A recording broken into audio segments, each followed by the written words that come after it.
So, Tenille, originally you were meant to be playing country to country in just London and Glasgow on the spotlight stages. But then, with Runaway June dropping out of the festival, you're now on the main stages across the weekend. And as an added bonus, we get to see you make your Irish debut right here at the Three Arena in Dublin. I mean, how excited are you for this weekend of music, the chance to get your music in front of so many people? And tell me about the moment that you found out the news that you were being upgraded to the main stage. I just don't even know if I have words to express how excited I am to get to come to Ireland for the first time. I've just heard so much about it here. And since we landed off the plane last night, I'm just like, I love it. I love it here so much already.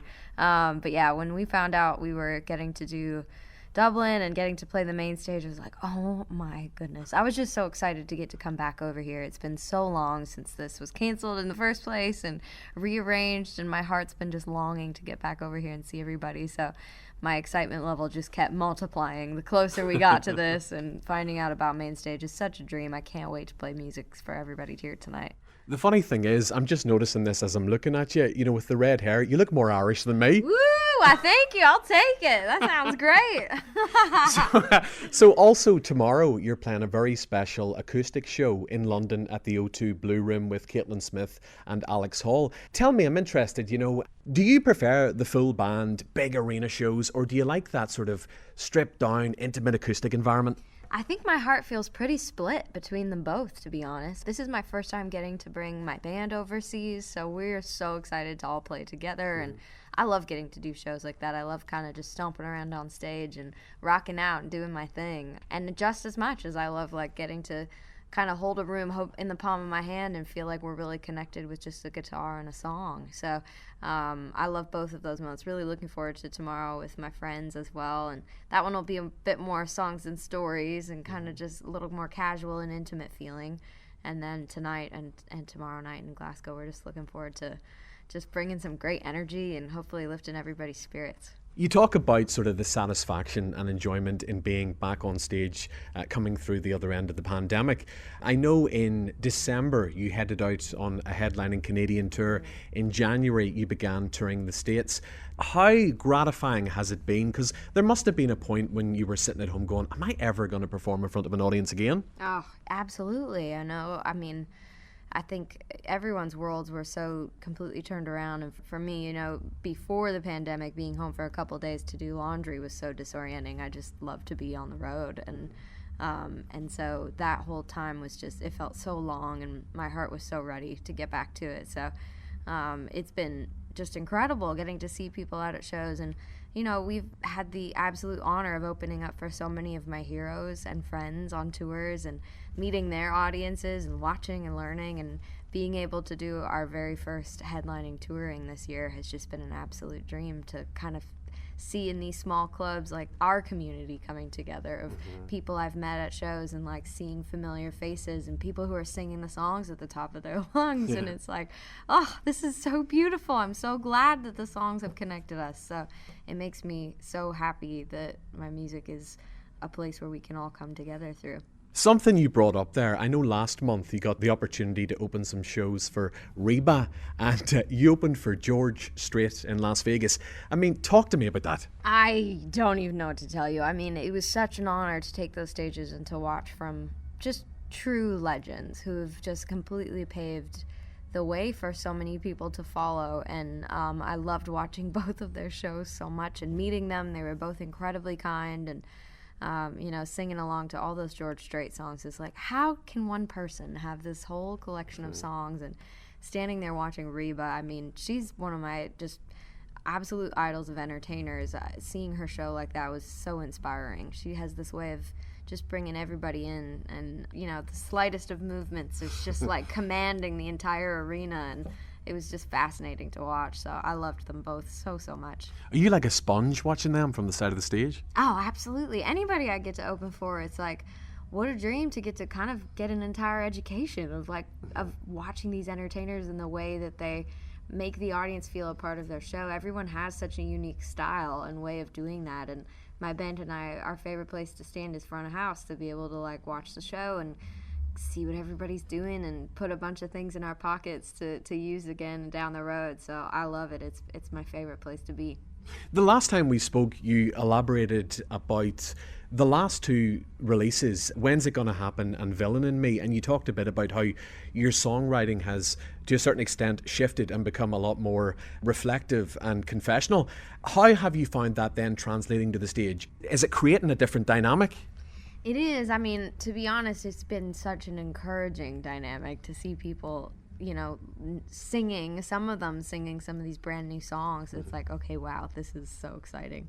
But yeah, it's a very vulnerable thing to kind of step on stage and, share more of these personal songs that I've been writing over the past little while. But it feels good. I feel ready, and I do feel like it's that return to self on stage where it's like, okay, that version of myself has no problem laying my whole heart out there, So it feels good to be creating hopefully a safe place for everybody to be like, yes, I feel that too, even in some of these new songs they might not have heard yet. So I'm excited. I think it was this week you announced the release of a new EP, Masquerades. The title alone intrigues me.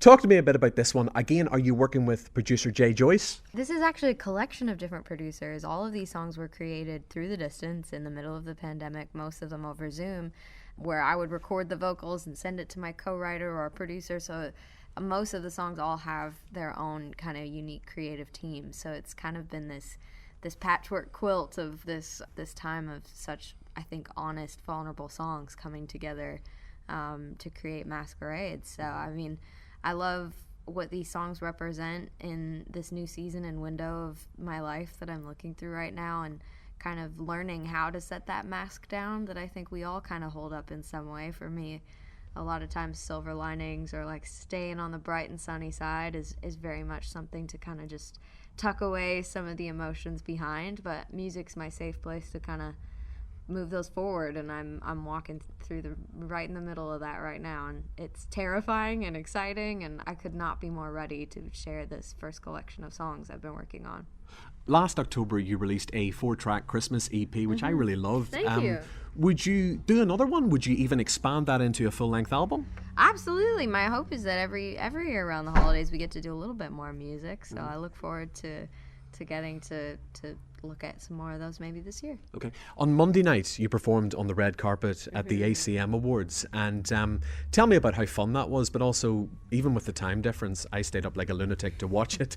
And nice. It seemed, though, even just watching it on television, never mind being there, quite surreal, but beautiful to watch such a large gathering of people in that massive stadium coming together again, yeah? It was so great to be just running into friends and people that we maybe haven't seen in a while, and just feeling the community of country music coming together was so special. It was such an honor to get to play the red carpet and just to see everybody hear some wonderful music. And you're right, that was a massive stadium. That was really exciting to see everybody in there.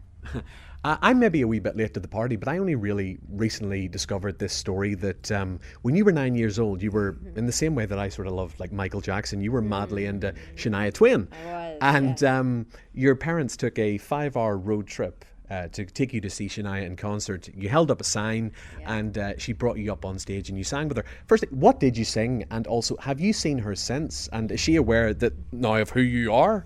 Yes, I was this crazy 9-year-old kid dressed up like her Miami concert DVD outfit with the yellow ponytail on top of my head, and she randomly, reached out her hand and pulled me on stage, and I kind of danced around. She had 3 tiers to her stage, and so we circled around all 3 and ended up at the top, and she'd let me sing a line of What a Way to Wanna Be, which was one of the songs off her Up record, and then the song finished, and she asked me a few questions, and I'll never forget, like, staring out into this curtain of lights, and behind it was like 18,000 screaming people, and I was standing next to my hero, and she's like, I know your sign said you wanted to sing with me, but I want to hear you sing. So I sang a chorus of Honey, I'm Home in front of everybody with my whole heart, and it was such just everything about that memory feels like it's in this, I don't know, dreamy haze. I still can't even believe it actually happened in real life, but it lit a fire in me for sure. I hope to get to pay that forward someday at a sold-out arena show of my own and keep that fire going. So, but yeah, that was a very, very surreal moment. We did get to cross paths again a couple of years ago. We were at a Billboard music event, and she was giving an award away, and I was standing in the audience. I was like, wow, I didn't even sneak in here. Like, we're both invited to this thing. This is crazy. And one of my friends introduced me, which was just that used to work with her, and it was so surreal to get to kind of cross paths again. And we showed her the picture. She's like, that was you? It's like, yes. I could barely form sentences. I was so nervous and excited. And what do you say to somebody who's just had such a big impact on your life like that? So for sure, it was a very dream come true moment, for sure. Tell me, from moving to Nashville at 19, sort of honing your songwriting skills, getting signed, recording, releasing music, touring with some of the biggest names in the genre, you now have built a fan base, in full credit to you, worldwide. I mean, can you believe today you're about to play an arena in Dublin? No, this is crazy, actually. Tell me about some of the most important lessons you learned along the way, and for aspiring singer-songwriters maybe listening to this interview, what advice would you give to them? Oh, goodness. Wow. I mean, I just hearing you say all those sentences is very surreal to kind of be thinking about. I'm just so grateful to get to do the thing that I love, and I've really learned from so many of my heroes. One of them I opened up for was Miranda Lambert. That was my very first tour I ever did, and at the end of the tour we shared some moments on the bus, and she gave me a big hug and was like, the music always knows the way, you gotta lead with the music. And I'll always hold on to that. I thought that was so beautifully said. And I guess for anybody else out there who decided to follow this crazy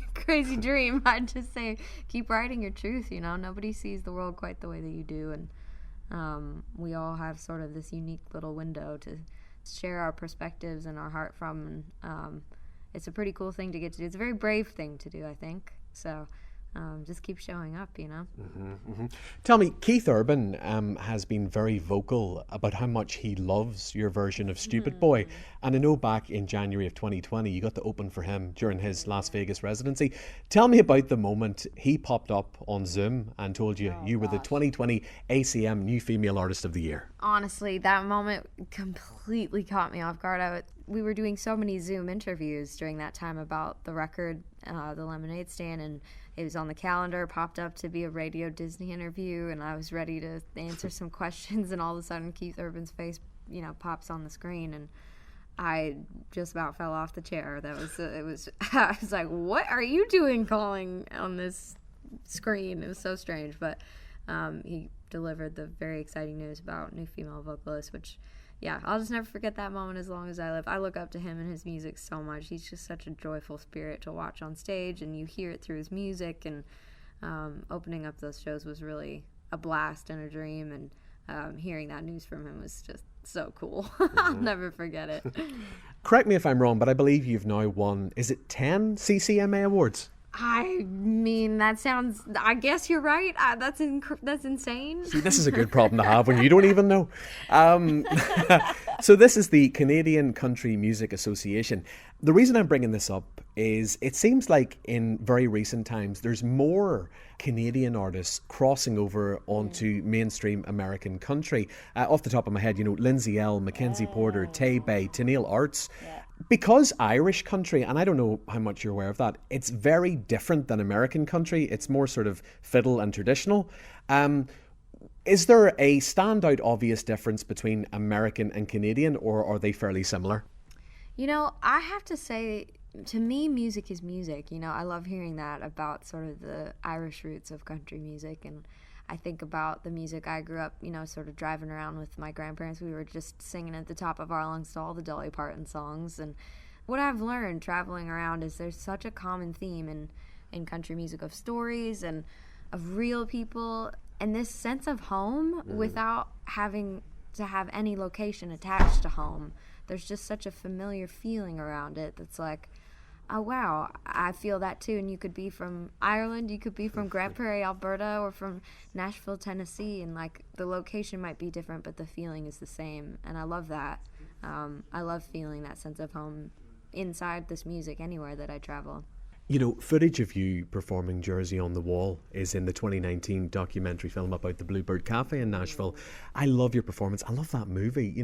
How proud are you to have been a part of that? So grateful to have been a part of that. That was just a very surreal moment. I mean, the Bluebird Cafe was a legendary place. I could not wait to get to see. From right when I moved to Nashville, it was one of the first places I went to watch so many of my songwriting heroes and kind of sit and take notes of the incredible songs I was hearing in that place. So every time I walk in there, I just have this like sacred feeling about it. It's like, wow, this place is so special. So being a part of a moment that really kind of recognizes that history of that venue and all of the songwriters who have come through that was just such a surreal honor, truly. I loved getting to sing that song and be a part of that film. Just very finally, it was announced this week that you're going to be coming back over in October. You're playing some shows in Scotland, England and in Europe. Yeah. I just want to plant a seed in your head and let's see if anything grows. Maybe a Dublin or Belfast date? Oh my goodness, I would love to add both of those. This is my first time here. Like I said, I just got off the plane yesterday and I'm just like, oh my word, I love Ireland. Mm-hmm. I just love it. I've had so much fun here, even just in one day. So I really can't wait to come back. As soon as we possibly can route another tour through here, I promise I'll be coming back. Tenille Townes, thanks a million. Thank you. Thank you so much for having me. So good to chat with you.